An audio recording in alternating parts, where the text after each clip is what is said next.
مذاکرات کا عمل جیسے میں نے کہا معطل ہو گیا تھا، تو ابھی تک وہی تعطلی ہی ہے،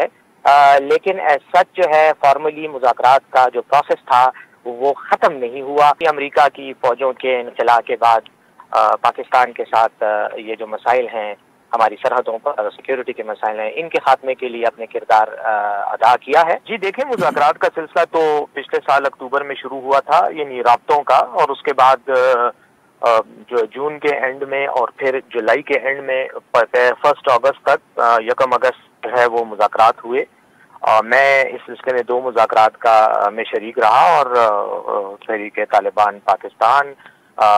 کے جو لوگ ہیں ان کے ساتھ ہماری انٹریکشن ہوا تھا، اور اس میں جو بنیادی کردار ثالثی کا اور مصالحت کار کا ادا کر رہے تھے وہ افغانستان کی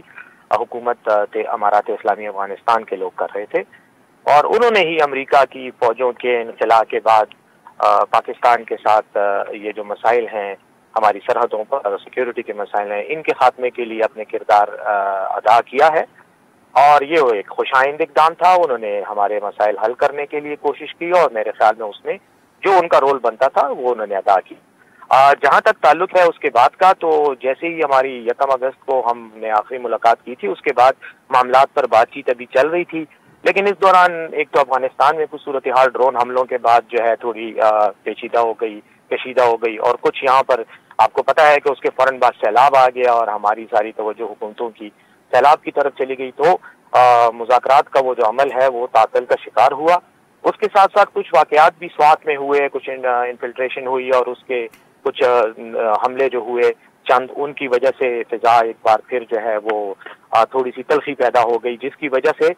مذاکرات کا عمل جیسے میں نے کہا معطل ہو گیا تھا۔ تو ابھی تک وہی تعطلی ہی ہے، لیکن سچ جو ہے فارملی مذاکرات کا جو پروسیس تھا وہ ختم نہیں ہوا، کیونکہ نہ تو کالعدم کی ٹی پی نے اس کا اعلان کیا ہے، اور نہ ہی ہماری طرف سے کوئی ایسی بات۔